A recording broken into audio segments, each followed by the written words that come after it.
இந்த மேடை வந்து எல்லாமே ஒரு ஃபேமிலியா என்னோட குடும்பத்தில் ஒருத்தவங்க மாதிரி தான். தம்பி வினோத்தா இருக்கட்டும், வினோத் வந்து தம்பி மாதிரி எனக்கு, அப்புறம் சிவகார்த்தின் அண்ணன் அவர்களாக இருக்கட்டும், சூரியன் அண்ணா இருக்கட்டும், எல்லாமே எனக்கு ரொம்ப ரொம்ப வருஷமா என் கூட பழகிட்டு இருக்கிற ஒருத்தங்க. வினோத் வந்து எனக்கு ராம் சார் மூலியமா தான் பழக்கம். என்னோட டைரக்டர் ராம் சார் மூலியமா தான். ஒரு நாள் ஒரு டீ கடை வாசல்ல உட்காந்துருக்கும் போது சார் வந்து எல்லாத்த பத்தியும் அவ்வளவு உயர்வா அப்படின்லாம் ரொம்ப அவ்வளவு ஈஸியா பேசிட மாட்டாரு. கோவா ஃபிலிம் ஃபெஸ்டிவல் போயிருக்கும் போது ஒரு படம் பார்த்தாலும் அந்த படம் பார்த்ததுல இருந்து தூங்கவே முடியல. ஒரு நம்ம ஊர்ல இருந்து ஒரு பையன் போயிட்டு ஒரு படம் பண்ணியிருக்கான், கூழாங்கல்னு ஒரு படம், ஒரு மாதிரி டிஸ்டர்ப் பண்ணிட்டான், நம்மளாம் என்ன பண்ணிட்டு இருக்கோன்ற மாதிரி சொல்லி ஒரு மணி நேரம் பேசுறாரு. எனக்கு அப்பல இருந்து யாரை வந்து பார்க்கணும் அப்படின்ற மாதிரி வினோத்துக்காக வெயிட் பண்ணிட்டே இருந்தேன். அப்புறம் தான் வெயிட் பண்ணோம், படம் பார்த்தோம். ஸோ மதுரை பக்கத்துல அரிட்டாப்பட்டியில இருந்து ஒரு ஊர்ல இருந்து கிளம்பி இப்போ உலகம் முழுக்க டிராவல் பண்ணிட்டு வந்திருக்கிற ஒரு முக்கியமான இயக்குனரா இந்தியால இருக்கிற வினோத்தை பார்த்து ரொம்ப பெருமையா இருக்கு. அதே இப்படி ஒரு ஸ்டேஜ்ல எனக்கு ஒரு பேசுறதுக்கு வாய்ப்பு கொடுத்துருக்காங்க நமக்கு.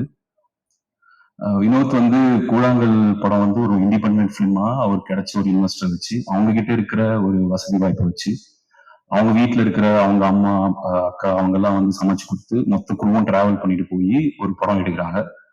அது ராட்டர்டாம் ஃபிலிம் ஃபெஸ்டிவல்ல டைகர் அவார்டுன்றது வந்து வேர்ல்ட்ல இருக்கிற பெஸ்ட் டெபியூ ஃபிலிம் மேக்கர்ஸ் கொடுக்குற அவார்டு. அது வந்து கிறிஸ்டோபர் நோலன் வந்து அவரோட ஃபர்ஸ்ட் படத்துக்கு வாங்கியிருக்காரு அந்த அவார்டை. நம்ம ஊர்ல வந்து போய் வினோத் வாங்கிட்டு வந்திருக்காருன்னு நினைக்கும் போது அது ரொம்ப ரொம்ப நிகழ்ச்சியாகவும் ரொம்ப பெருமையா இருந்துச்சு. அப்புறம் 2022ல இந்தியாஸ் ஃபர்ஸ்ட் ஆஸ்கருக்கு இந்தியால இருந்து அபிஷியலா செலக்ட் பண்ணி போன படம் வந்து கூழாங்கல். கொட்டுக்காலி எடுத்ததுக்கு அப்புறமும் வினோத் வந்து உலகம் ஃபுல்லா டிராவல் பண்ணிட்டாப்புல. எப்ப போன் பண்ணாலும் ஏதோ ஒரு கண்ட்ரியில் இருப்பாரு, நம்ம ஊர்ல இருக்கவே மாட்டாப்புல. பட் வினோத்துக்கு உலகம் ஃபுல்லா போயிருந்தாலும் நம்ம ஊர்ல இதுதான் ஃபர்ஸ்ட் பெரிய மேடை. அதனால வினோத்துக்கும் ரொம்ப ஸ்பெஷலான மேடையா இருக்கும், ரொம்ப எமோஷனலான மேடையா இருக்கும். இதுக்கு மிக முக்கியமான காரணமா இருக்கிற அண்ணன் சிவகார்த்தின் அவர்களுக்கு ரொம்ப நன்றி சொல்லணும். ஏன்னா ஒரு ஒரு இண்டிபெண்டன்ட் ஃபிலிம் மேக்கருக்கு இப்படி ஒரு மெயின் ஸ்ட்ரீம்ல ஒரு ஸ்டாரா இருக்கிற ஒருத்தர் வந்து ஒரு படத்தை பேக் பண்ணி அது இப்படி ஒரு இந்த தியேட்டர் பார்க்காத ஒரு ஒரு மூவி ஃபங்க்ஷன் இருக்காது. இங்க எல்லாமே ஒரு எவ்வளவு பெரிய ஃபங்க்ஷனை பார்த்திருப்பாங்க. அந்த மாதிரி ஒரு இடத்துல வினோத் மாதிரி ஒரு டேலண்ட்டை கூட்டிட்டு வந்து நிறுத்தி அழகு பார்க்கறதுன்றதுதான் ரொம்ப ரொம்ப முக்கியமான ஒரு விஷயமா பாக்குறேன். தமிழ் சினிமால இது ஒரு முக்கியமான நிகழ்வா இருக்கும் நான் நம்புறேன். இந்த படம் ப்ரொடியூஸ் பண்ணா இது வந்து ஓடிடி எவ்வளவுக்கு வாங்குவாங்க, டிஸ்ட்ரிபியூட்டர்ஸ் எவ்வளவுக்கு வாங்குவாங்கன்றது மட்டும் அந்த மாதிரி வெறும் கணக்கு மட்டும் இல்லாம முழுக்க முழுக்க ஆடியன்ஸ் மேலையும் இந்த படத்தோட டீம் மேலேயும் நம்பிக்கை வச்சு இந்த படத்தை எடுத்திருக்கிற சிவகார்த்தின் அவர்களுக்கும், கலை அவர்களுக்கும், சிவகார்த்தின் ப்ரொடக்ஷன் டீம் எல்லாத்துக்குமே நன்றியை தெரிவிச்சுக்கிறேன். அப்புறம் சூரியன் அவர் வந்து ரொம்ப ஆச்சரியப்படுத்திட்டே இருக்காரு. ஒரு பெரிய இன்ஸ்பைரிங் ஸ்டோரியா சூரியனை மாறிட்டு இருக்காரு. நம்ம அவரோட காமெடியனா பார்த்துட்டு இருந்து அதுல இருந்து விடுதலையில ஒரு பெரிய ஒரு விஷயத்துக்கு அப்புறம் நடிகரா ப்ரூவ் பண்ணி அப்புறம் கமர்ஷியல் சக்சஸும் தொடர்ந்து அடைஞ்சிட்டு வராரு கருடன் மூலியமாகவும். இந்த படம் பார்க்கும் போது நிச்சயமா வந்து விடுதலையில பார்த்த சூரியனோ கருடனை பார்த்த சூரியனோ துணி கூட ஞாபகப்படுத்த மாட்டாரு. இதுல வந்து எல்லாத்தையும் ஒரு மாதிரி மிரட்சிக்கு உண்டாக்குவாருன்னு நம்புறேன். ஆனா பண்ணவங்களும் அப்படிதான். ரொம்ப உண்மையாலுமே மதுரை பக்கத்துல இருக்கிற ஒரு ஊர்ல இருந்து தேர்ந்தெடுத்து ஒருத்தவங்க நடிக்க வச்ச மாதிரி ஒரு உணவு இருந்துச்சு அந்த படம் பார்க்கும்போது. ஒரு இந்திய சினிமால ரொம்ப ஒரு பெருமை மிக்க படிப்பா உருவாக்கி இருக்கிற வினோத் ராஜ் அவர்களுக்கும், சூரியன், ஆனபென் and Ganesh Siva, Suren, Koothan, DOP அவர்கள் எல்லாத்துக்குமே மிக்க மிக்க நன்றி. இது ஆடியன்ஸும் வந்து கண்டிப்பா செலிப்ரேட் பண்ணுவாங்கன்னு நம்புறேன்.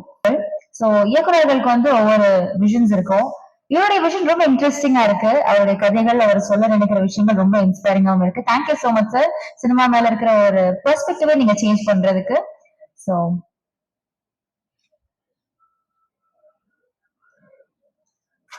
thank you for joining us today. ஒரு சில வார்த்தைகள் please.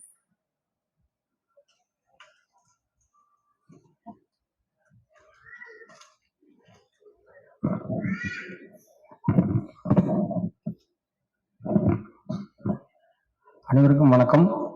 இந்த படக்குழுவினர் அனைவருக்கும் என்னுடைய மனமார்ந்த வாழ்த்துக்களை தெரிவிச்சுக்கிறேன். சமீபத்தில் தான் எல்லாருமே இந்த படத்தை திரையிடல்ல பார்த்தோம். இந்த படம் பார்க்கறதுக்கு முன்னாடி உங்களை போலவே எனக்கும் வந்து இந்த மாதிரிங்கிற எந்த விதமான முன்னுடையும் இல்லை. ஒரு கூழாங்கல் படம் பார்த்ததுல இருந்து வினோத் எந்த மாதிரி ஒரு வினோத் ராஜ் வந்து எந்த மாதிரி ஒரு ஃபிலிம் மேக்கர்னு எல்லாருக்கும் தெரியும். அதுல இன்னும் எந்த அளவுக்கு அவர் வந்து போயிருக்காருன்னு பார்க்கல. அதுல இருந்து இன்னும் பல மடங்கு அவர் வந்து ஒரு பாய்ச்சல் நிகழ்த்தியிருக்காரு இந்த படத்துல. வணிக படங்கள் இங்க எடுக்கப்படுது, ஆயிரக்கணக்கான படங்கள் எடுக்கப்படுது. அத்தனை படங்களும் வந்து ஒரு ஒரு பிலிம் ஃபெஸ்டிவல்லையோ வெளிநாடுகள் நடக்கூடிய திரைப்பட அந்த பிரிவுகள் போட்டிகள்லையோ கலந்துக்கிட்டு பெரிய பரிசுகளை பெறதில்லை.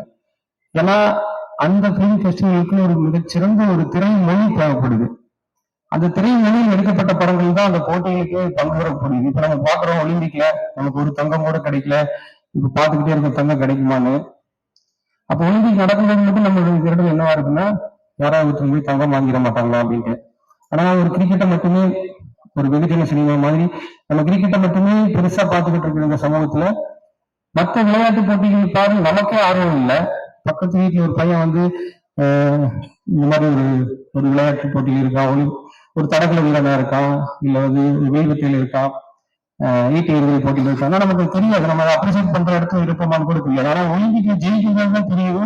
அந்த உலகத்திலிருந்து போட்டி போட்ட அத்தனை பேருக்கு நிகரான ஒரு கலையை நம்ம பையன் கத்துட்டு போயிருக்கான், அவன் ஒரு தங்கம் வாங்கும்போது நமக்கு ஒரு பெருமையா இருக்கும். அது மாதிரி வினோத்ராஜ் வந்து உலகத்துல இருக்கக்கூடிய எல்லா போட்டியாளர்களும் அவங்க திறமைகளுக்கு நிகரான ஒரு திறமையை கற்றுட்டு போய் அந்த போட்டியில் ஜெயிச்சிருந்தாருங்கிறது நமக்கு கிட்டத்தட்ட அந்த ஒலிம்பிக்ல அவன் தங்கத்துக்கும் ஆனது. அது வந்து எனக்கு அதை பார்க்கும்போது ரொம்ப பெருமையா இருக்கு. நம்மளும் ஒரு சகப்பணிப்பான்னு தான் நாமும் இதே விளையாட்டுக்கு விளையாடுறோம். ஆனா அவர் எடுத்துக்கிட்ட அந்த ஒரு லாவகம் மொழி லாவகம் தான் என்ன எடுக்கணும் எந்த கருத்து எடுக்கணுங்கிற வரைக்கும் அவருக்கு இருக்கிற ஒரு கவனம் வந்து மிகப்பெரிய அளவுல பாராட்டப்பட வேண்டியது. இப்போ வந்து இந்த படம் வந்து வெகுஜன சினிமா மாதிரி இன்ட்ரெஸ்டிங் பண்ணி ஒரு கமர்ஷியல் வேல்யூ ஆட் பண்ண ஒரு எந்த விதமான நோக்கமும் இயக்குனருக்கும் இல்லை, இந்த தயாரிச்ச தயாரிப்பாளருக்கும் இல்லை, இந்த குழுவுக்கும் இல்லை. இந்த நோக்கம் முழுக்க ஒரு தரமான ஒரு உலகத்தரமான ஒரு படத்தை உருவாக்கணும். அந்த இடத்து ஸ்டேஜ்ல போய் நம்ம படத்தை நிறுத்தணும். இங்கிருந்து போய் எங்கேயோ போட்டி நடக்குது, உலகத்தினுடைய ஒரு மூலையில பெர்லின்ல நடக்குது, எல்லா இடங்களையும் நடக்குது, லொக்கடாவில் நடக்குது. நம்மகிட்ட திறமையான ஆள் இருக்கான்னு ஒரு ஆள் அதை அனுப்பி அந்த பரிசை வாங்கிட்டு வரதை பார்க்கறது எவ்வளவு சந்தோஷமா இருக்குது. அதுவும் எனக்கு இது ரொம்ப பிடிச்சிருந்தது. அவர் வினோத்ராஜுடைய அந்த மிகப்பெரிய ஆர்வம், அவர் கத்துக்கிட்டது வந்து இன்னும் இன்னும் பல விருதுகள் அவர் வந்து நம்ம தமிழ் சினிமாவுக்கும் தமிழ்நாட்டுக்கும் இந்திய நாட்டுக்கும் வாங்குவாரு. நமக்கு பெரிய ஒரு சந்தோஷம் இருக்கு.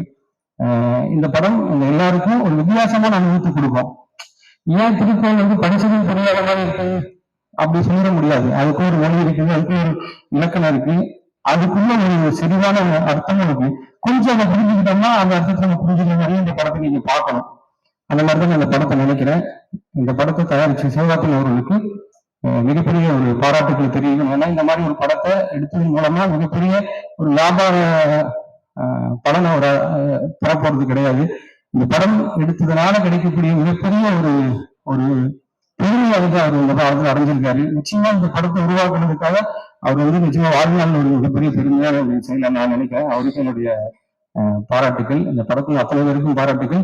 இப்படியே டெக்னீஷியன் லைவ் சவுண்டு இப்ப பாக்கி சூரியன்ல பேசுறது டப்பிங்ல பேசல, அவர் ஸ்பாட்லயும் அப்படி பேசியிருக்காரு. அதை பார்க்கல அவரோட உழைப்பு வந்து மிரட்சியா இருக்குது. அவர் இந்த படத்துல அவர் காட்டிக்கக்கூடிய ஒரு முகம்ங்கிறது வந்து இந்த உலகத்தரமான படத்தை வினோத்ராஜ் எடுக்கிறதுக்கு நானும் அதே மாதிரி ஒரு உலகத்தரமான ஒரு நடிப்பை கொடுக்குறேன்னு ஒரு பணி இருக்கிறது பாத்தீங்கன்னா ரொம்பவே பெருமையா இருக்கு. நம்ம கிட்ட வந்து இப்படியான படம் எடுக்கிறது இன்னும் நிறைய பேர் வாழ்வாங்க. இந்த படம் நமக்கு ஒரு மிகப்பெரிய படிப்பெல்லாம் இருக்கு. வினோத்ராஜுக்கு பின்னாடி இன்னொரு பெரிய படமே கிளம்பி இன்னும் கேள்வியும் ஹாஸ்டலும் எல்லா விருதுகளையும் நாளைக்கு வாங்கிட்டு வர்றதுக்கு இந்த படம் ஒரு ஒரு முதல் படியா இருக்கும் நான் வந்து நினைக்கிறேன். இந்த படத்தில் நடிச்ச அத்தனை பேருக்கு என்னுடைய வாழ்த்துக்கள். நன்றி. ரொம்ப நன்றி சார். எல்லாருக்கும் புரியுற மாதிரியான ஒரு ஒப்பீடு பல பேருக்கு ஒரு என்லைட்மெண்டாக இருக்கும். ரொம்ப நன்றி.